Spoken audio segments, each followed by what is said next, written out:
I'm delighted to be with you today. As you know,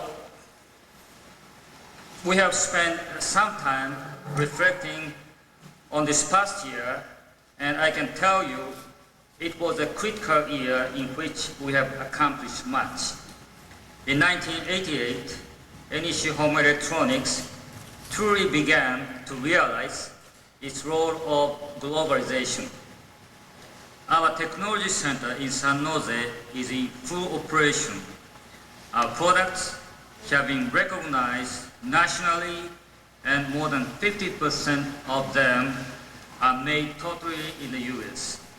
You also should be very proud.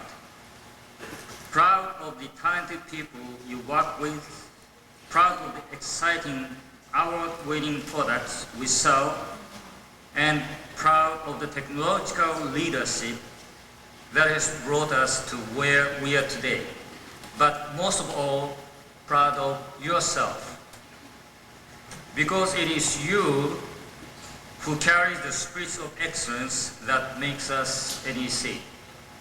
Today, we are part of a worldwide network.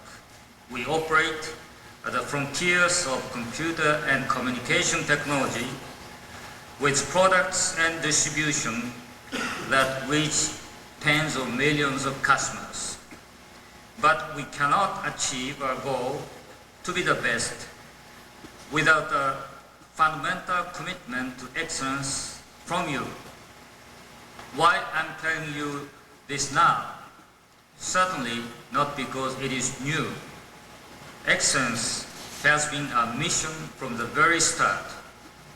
Long before we became a force in the home electronics market in the United States, and long before many of you joined the NEC family, it has always been fundamental to who we are and the way we do business.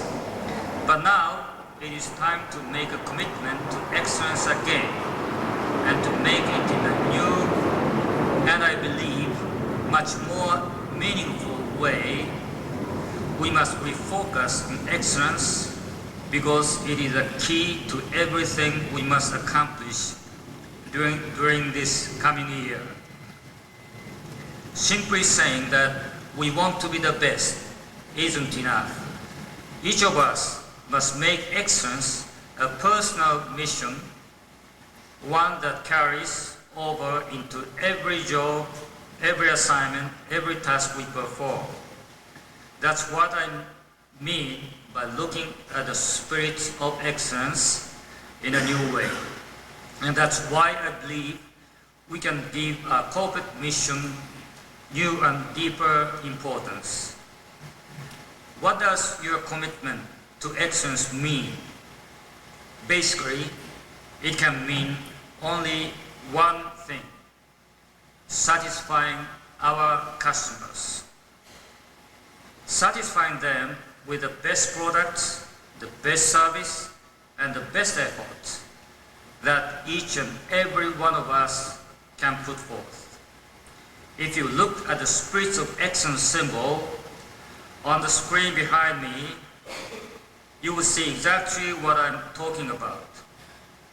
Each corner of the triangle stands for one of the crucial goals we must achieve to satisfy our customers. First, there is product quality.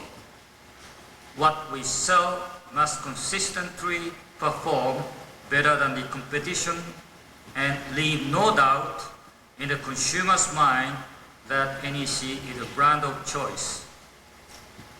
Next comes excellence in service. We must be able to support what we sell and turn the first-time buyer into a brand loyal customer by providing the best and most timely service in the industry. And finally, there is personal excellence, the way we do our own jobs and contribute to the team around us. No matter what our area of expertise, product planning, distribution, communications, sales, or service. All of us are professionals with a special role to play. The only way we can achieve our shared goal of satisfying our customer is by setting and reaching the highest standards possible in all three areas: products, service, and personal excellence, performance. To reach those goals, each of us must determine how we can sharpen and define our focus on customer satisfaction, how we can make a difference in how customers view NEC home electronics. In short, I'd like to each of you to ask yourself some very important questions. Questions like, what are the obstacles I face in satisfying the customers?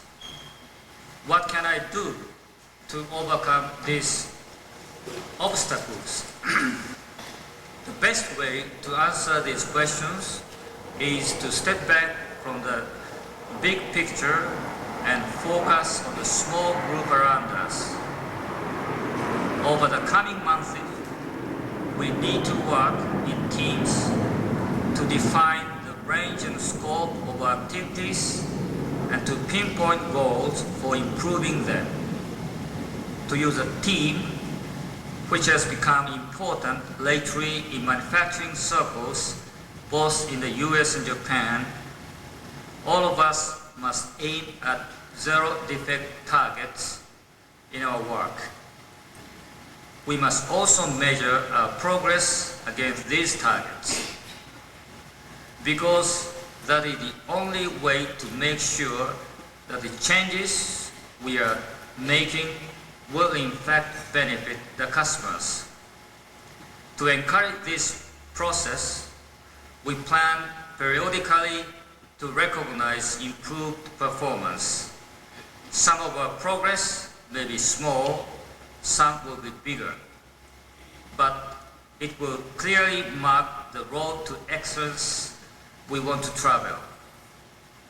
By working in small groups to increase the effectiveness and by charting the results of our efforts, we will be in the strongest possible position to achieve our goal of customer satisfaction.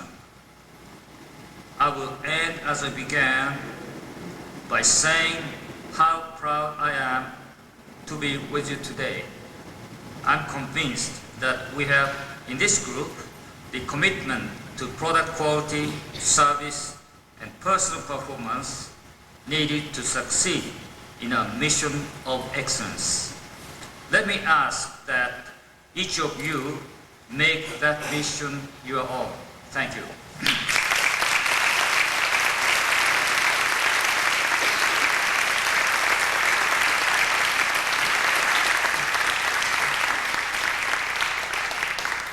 Good morning. It is a pleasure to be with a group of people who have contributed so much to NEC Home Electronics during the past year. I want you to know that we recognize and appreciate your hard work and dedication.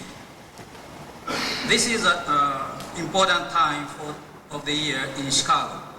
The winter is finally over, I hope. The kids can play outside again, and baseball fans can start rooting for the Cubs and or the Sox. In short, it is a new season. It is a new season for NEC too, the start of a new fiscal year, and a good time to consider what we must do to achieve our mission of customer satisfaction. Certainly, as Mr. Ohashi has said, we must make a personal commitment to excellence. We must set high standards for ourselves and for the team we work with, and strive very hard to achieve them. We must also regularly check our success in meeting those standards, honestly and objectively. But there is something else we must do to arrive at our goal, and that is to focus on our customers. We must recognize that we cannot truly be an excellent company until they say we are. We are not just a company that manufactures and sells leading-edge home electronics products. We are a company supported by customers. They are the people who ultimately gauge our success in the end. We can only be as successful as our customers allow us to be, based on our relationship with them. When our customers say we are an excellent company, when we understand what they expect from us and fulfill those expectations. To start with, they expect excellence in our products. Whether they are buying our PJs or our laptops or any of our products we make, they are really buying a promise of value. And they have learned that they can expect value from NEC products. We have already worked hard and long to build this reputation, but we must continue to earn it. Our challenge remains one of designing, manufacturing, and marketing the quality products desired by today's American consumers. Many of you in this room are responsible for these aspects of our business. The challenge for excellence in our products has never been greater. Are you ready to meet this challenge in 1989?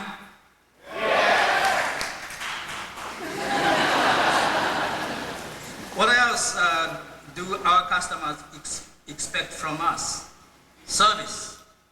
We cannot afford to think of service as something that happens only if a customer has a problem with one of our products. Service is what our customers expect and deserve every time they deal with NEC. If you talk to customers on the phone, ship orders in the warehouse, or handle credit and invoices, you are an important part of our customer service team. Whatever your job, to the customer, you are NEC. It is up to you to satisfy his needs and to prove that we are a company committed to excellence. Can we meet this challenge? Finally, our customers want to do business with people who care about excellence. We must take pride in what we do and in turn demonstrate that we respect the customer's position. In other words, we must build customer relationship based on mutual trust and understanding. We are partners with our customers in virtually everything we do. Their support and their loyalty are vital to what we want to accomplish, but we cannot assume that support and loyalty. We must earn it. The best products, the best service, and the best attitude, that is what it will take to satisfy our customers during the coming year. It is a big challenge, especially in a rapidly changing marketplace. Do you think we can meet this challenge? Yes! We will have to work very hard, both as individuals and as a part of our team, to make sure our effort meet our customers' expectations. But we have the resources and the technologies to succeed. What we need, as Mr. Ohashi said, is a personal commitment from you. If you say yes to NEC's spirit of excellence, you can be sure our customers will recognize it too. Thank you.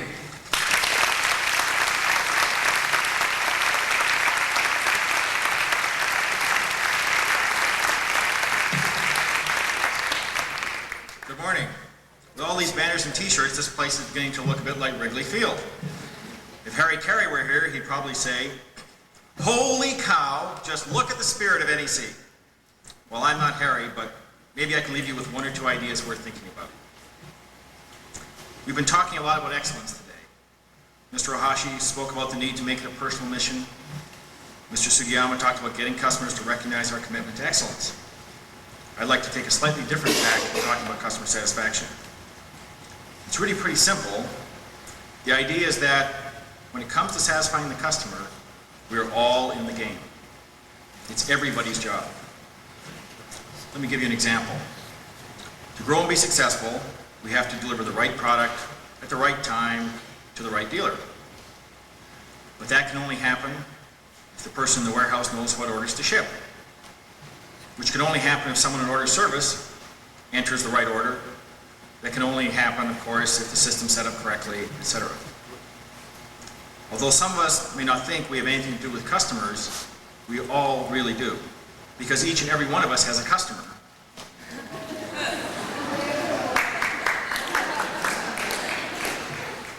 Who is it? It's the next person inside or outside of this company who has to use or deal with whatever it is you do. If you're on the switchboard, your customer is the person who relies on the accuracy of the information you provide. If you're in human resources, your customers are the departments who depend on the skills of the people you recruit. If you're in purchasing, it's everyone who uses the equipment and supplies you buy. Now, each of our direct customers may not be in the market for color TVs or laptop computers, but there's no doubt about it, every one of us has a customer. Whether it's before, during, or after the sale of an NEC product, we're all part of the customer satisfaction chain. And like any chain, we're only as strong as you make us. Which brings me to my next point. How can we as a company do a better job of satisfying our external customers, our dealers, and consumers? It seems obvious that if we're all links in the chain, the answer is to increase the level of satisfaction we provide to the next person down the line. Each of us should ask our customer, what can I do better to help you be more productive? And just as importantly, we should ask ourselves, what can I do to be more productive? We need to ask, if I were my customer, is my contribution good enough for me? If it's not, we've still got a job to do in the customer satisfaction department. You know what works for me? It's always remembering that we are NEC, the company that built the world's smallest, lightest laptop computer, the company that grew from 85 employees to more than 1,000 in just 8 years, the company that's creating whole new ways of thinking about home electronics. In short, we're a company made up of people. People like you. People who have the power to get things done. That's right, you. If you and the people you work with sit down and say, how can we make it better? That's when things will really start to change. Then and only then. Because you're on the front line, you're the person who's closest to the customer, and you're the person who can really make a difference. When it comes to satisfying our customers, you're in control of NEC's destiny. Politicians call that empowerment, but it's really plain old common sense. Whatever kind of work you do, it's no fun feeling that you're just going through the motions. It's a lot more satisfying when you're in charge and know that your efforts are really making a difference. It all comes down to this. We can never reach our goal of customer satisfaction unless you grab hold of responsibility for getting us there. I know you can. Let me close by challenging you to promise yourself that you will. Thank you.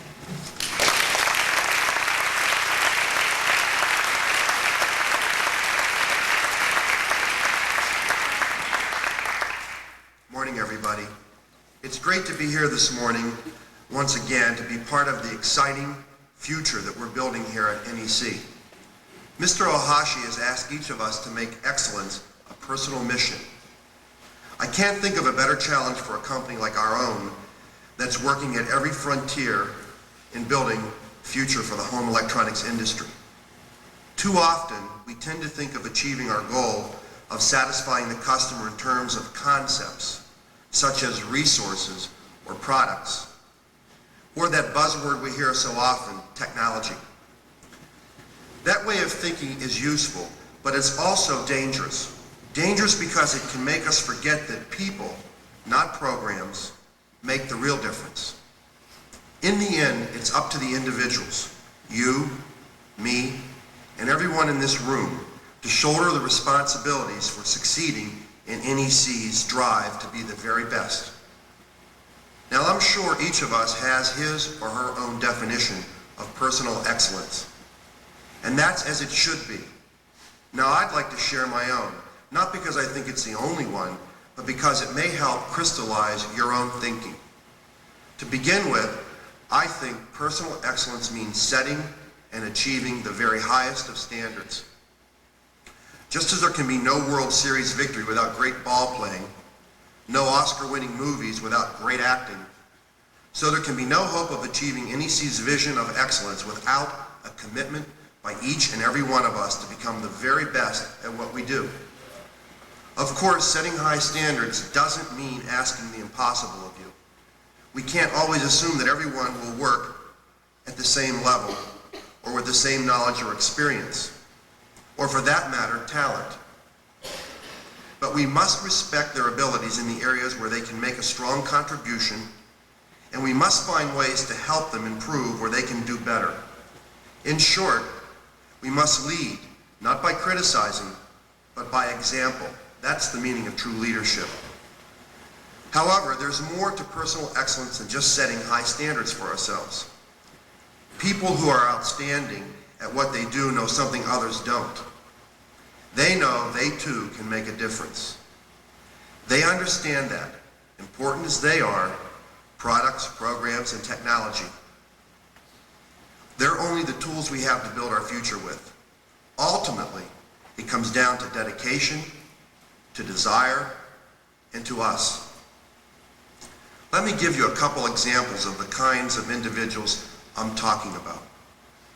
I can't think of any ball player in sport who has captured the imagination and the respect of the die-hard fans and the casual rooter alike the way Michael Jordan has done. I don't know if it's the same with you, but most nights this time of the year, I look forward to the 10 o'clock news just to get a glimpse of Michael Jordan's magic on the court. This guy's incredible. One-handed slam dunks, backward layups, whirling jumpers. He really does it all. And he does it with the joy that performing really marks the true winners in our industry, as well as in sport.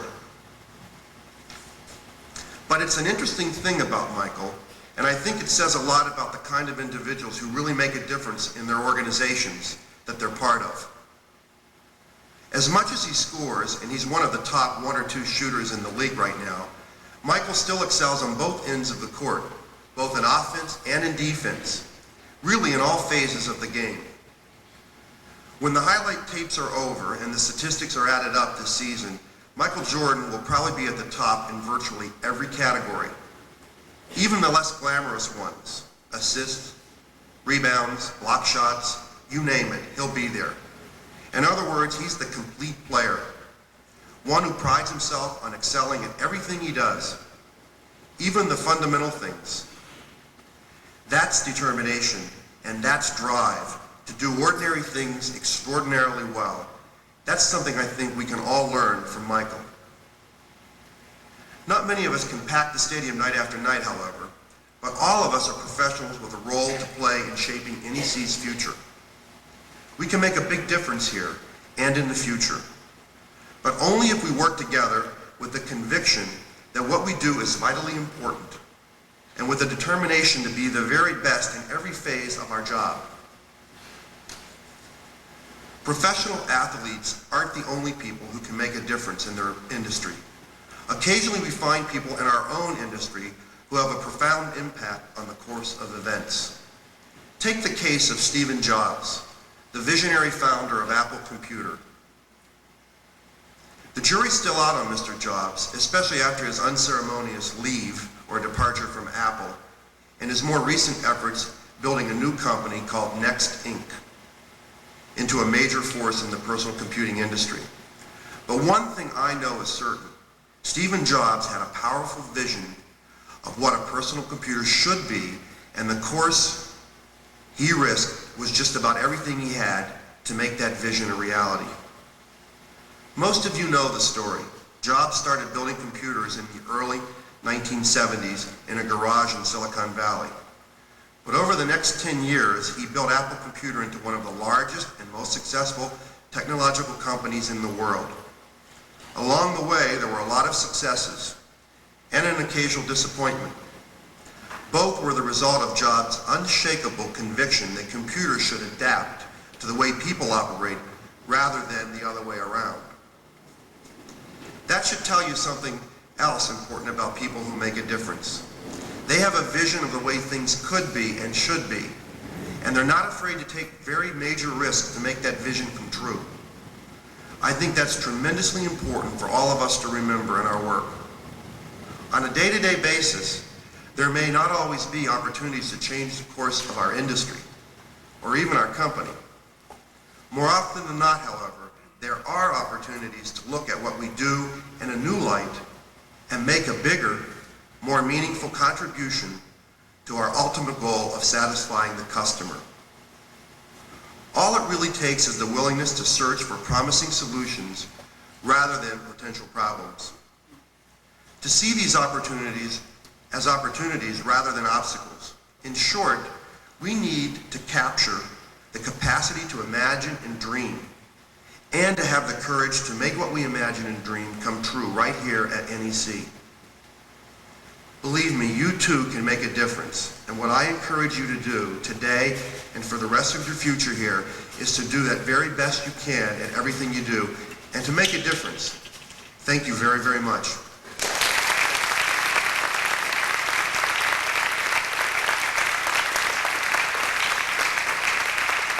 What I'd like to do now is ask the guys behind the screen if they could reverse and show us that module one more time before we say good morning.